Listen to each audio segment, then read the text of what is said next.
summarise your thoughts and condense them in ways that are most fitting. So, if you'll excuse me, I will begin now. The Tale of Peter of Cambridge. Heckneth are ye that are gathered in this fine hall. Put down your mead and make your wagging tongue still. Lend me thine ears, for I have a tale of such pity, fit only for minds hardened by this grim city. We all know the virtues to which we seek to abide: lust, gluttony, greed, and our old friend pride. Forget not envy and the temptations of wrath, best of all the divine pleasure begotten by sloth. Back to tall Peter, born in the rubble of war, his toothless howls drowned by Nazi Stuka's roars. Begotten by Dinah and Aleph in a tryst, most illicit. As you've heard, the details are far too explicit. A life spent in Africa and boarding schools British, such contrast begat a demeanour most skittish. Yet Peter made the best of his teacher's instruction and enrolled at Cambridge to study bridge and seduction. The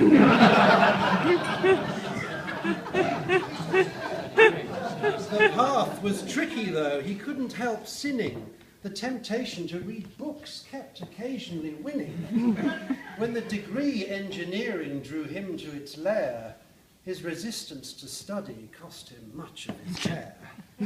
His picnics were legendary, his tea parties fabled, so much so his tutors him a philanderer labelled. The Quadrant of Kings was a chorus of laughter. In matters of temptation, he was very much the grafter. He left with a first in feminine analysis. Did I say he'd even played tennis to the point of paralysis? And within minutes of vacating his quarters most Spartan, he was seated with my mum in a drop-top Aston Martin. But alas, he strayed again from the path of morality and started a family. A hopeless mentality. He settled down, bought a house, worse, he got a job.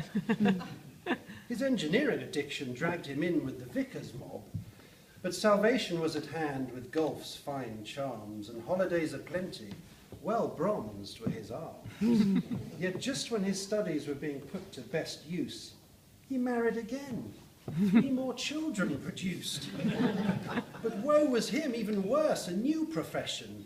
The property game was his most heinous transgression. Brother John had dragged him into yet more immorality. He actually worked again, a flagrant frugality. Mercifully, croquet was at hand and his gardening improved. He vowed again to ensure all toils were removed, for what is a life if smothered in work sin? So Roehampton Club beckoned to his new family's chagrin. Royal Wimbledon too, this church of fine greens, an oasis for masons who frown at blue jeans. His swing was perfected, his bridge bidding strengthened, time spent abroad drinking wine duly lengthened. Sooth, marriage and family kept tempting him back, but it was with work that his poor soul was most heinously racked. He's so tired of the pointless accrual of money, preferring white beaches, Sancerre, and climes sunny. His desk was a mountain of brochures and files. His head in his soft hands, he stared at the piles. No more, he cried, it's too much of a chore, and threw all the useless work stuff to the floor. He vowed that temptation was a thing of the past. He could see time's winged chariot passing him fast. So instead he ensconced himself in pursuits sporty, and committed instead to retiring at 40.